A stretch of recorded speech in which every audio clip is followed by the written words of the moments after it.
Hello, it's Old Lady Simmer, and thank you for joining me for another episode of Dark Novels. It's a very dark and stormy night here in San Myshuno. Power is out all over the city. Jerome, quite irritated, tells Reese that he hopes the power goes on soon. He is very spoiled now with modern technology. Then Jerome went downstairs to feed Grayson his evening bottle, when something caught the corner of Jerome's eye. A very rare bottle of plasma, which is only reserved for the most prestigious of occasions. Usually an item of such significance comes with a very important invitation. Jerome went downstairs to investigate. Laney informed him that it arrived this morning via carrier. He had a sign for it in show ID. He placed it on the dining room table, thinking it might merit a meeting.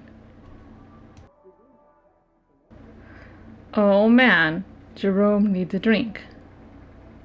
The thought of this package is outstanding. He does not know what he's going to do or what to make of it, or even if he'll accept. It's something to ponder over during the meeting. So this package is a call of duty to Jerome to take his place as leader, aka king. Although this does not go uncontested, there'll have to be a voting and a hearing.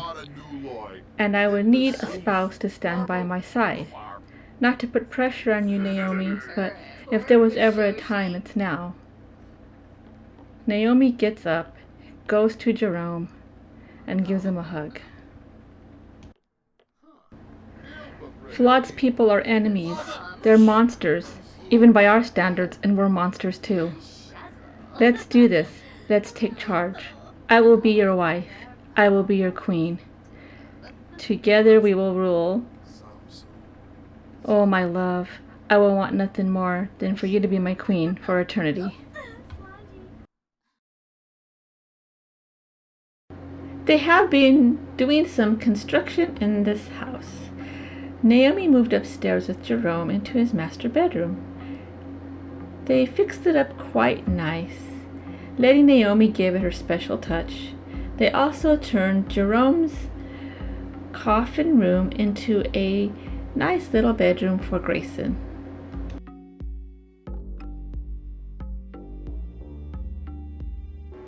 The guys decided to play a friendly game of darts to see who gets what room, since Naomi's is now empty. Which was so unnecessary. Nico decided he wanted the bigger room, and Nigel liked the smaller room because it has an ensuite and doesn't really require as much space. A little bit of TV time before bed. Naomi and Jerome have to leave early next evening. So for the first time in their relationship ever, Jerome and Naomi shared a room and went to sleep as a couple. Reese spent time with his little buddy. Don't tell anyone he's a softie. Early the next evening, Naomi and Jerome arrived in Forgotten Hollow. This house was part of Jerome's previous life. Across the street from Jerome's house is the park where he met Naomi, where they became friends and would meet there occasionally to play chess, and he would eventually turn her into a vampire. As they were having a romantic moment, one of their enemies emerged out of nowhere. They did not let that bother them, though. They decided to ignore her for now and have a romantic dance in the moonlight.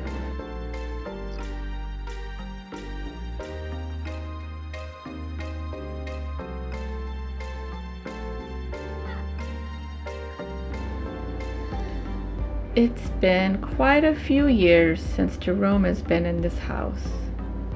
There's a lot of fond memories here of his family, and of course some very sad ones. They decided to kill the time by playing a game of chess. They're both very competitive though.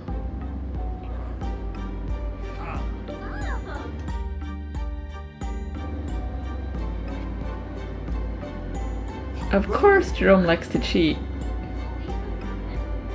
But Naomi is smarter than that. She knows his game.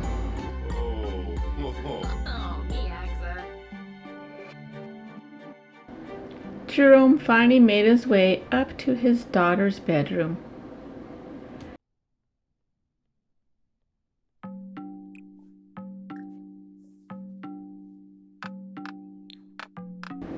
He needed some time to process everything, so he fixed her dollhouse. The whole time she was alive, he missed her grow up, grow old, get married. One good thing though, he now has a great-great-great-granddaughter. It was almost sunrise and they decided to turn in. He had them set up their coffins in the parlor. He was not ready to sleep inside his married bedroom, a place that still hurts his heart to even think about.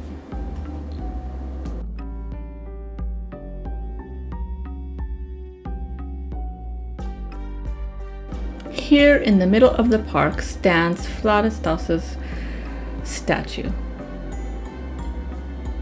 tribute to an evil man who did some very evil things even by vampire standard, claiming that it was all in the good of the vampire empire. But who could do that?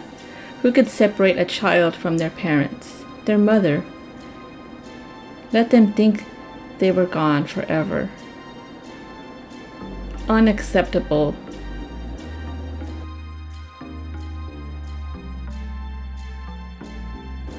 And up here, his followers, the people who believe in him.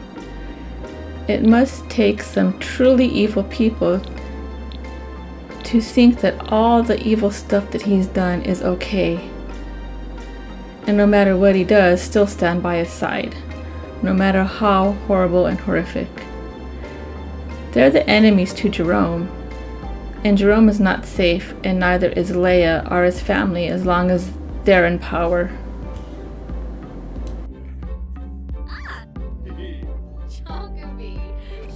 Later they met with Ophelia, and her and Naomi have been emailing back and forth. Ophelia is the head of the Vampire Council against Rogue in Forgotten Hollow.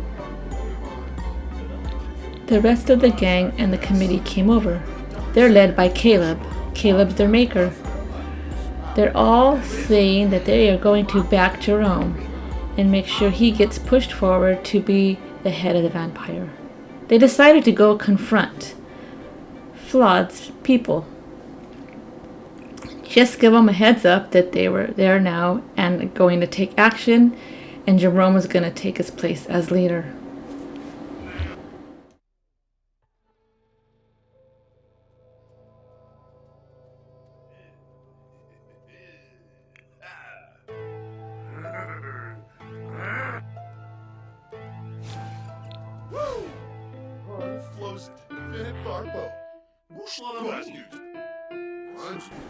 Negotiations did not start off too well.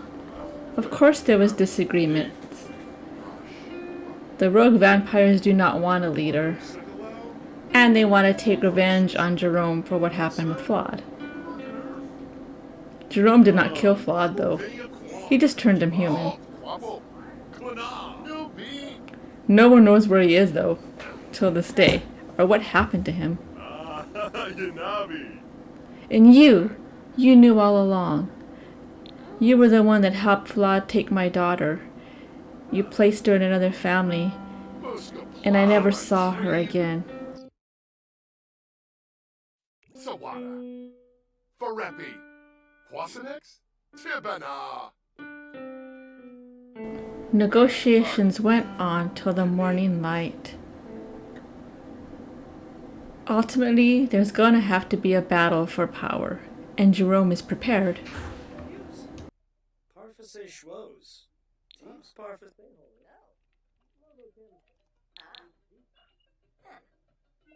The vampires decided to regroup back at Jerome's house.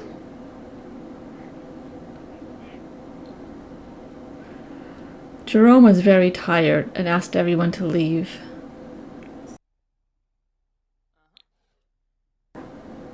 Feeling a little nostalgic about the situation and hopeful about the events to come, he decided to do something he hasn't done in a long time: play his organ. He used to play for his child, and she would dance and dance in the living room. This time, it was very therapeutic to him, processing what's to come.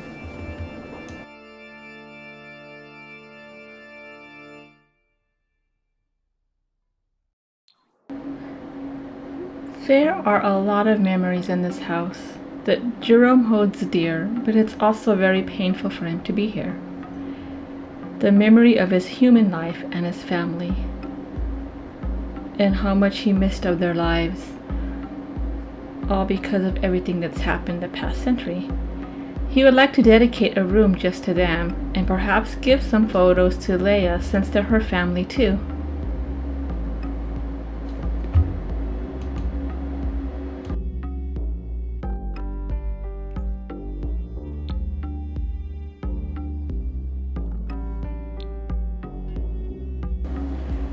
Since when he becomes king, they're going to have to spend quite a bit of time here, Naomi decided to help him with that task. Meanwhile, back at the ranch, Reese is taking care of the baby, and everybody's excited about everything that's happening and what the future holds.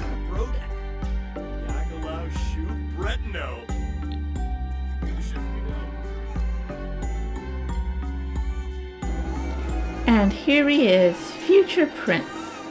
This little fellow has royalty laid out for him forever.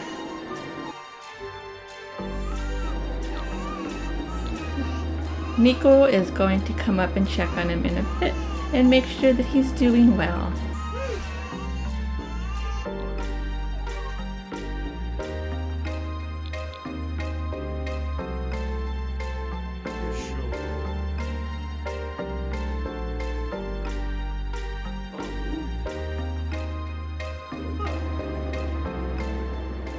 After that, he retreated downstairs, and they did what all children do.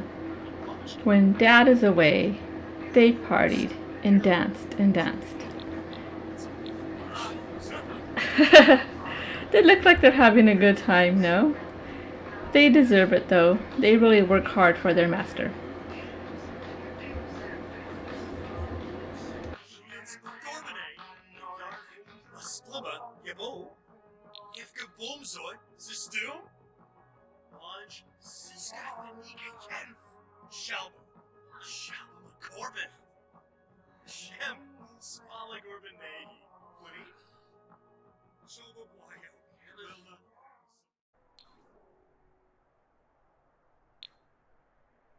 Well, thank you, everybody. I'm going to go ahead and leave this right here.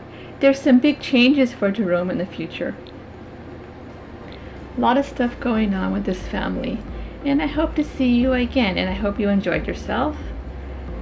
For now, you can also see this family on Twitch, where I play them occasionally, just for a few extra features that I do not show here on YouTube.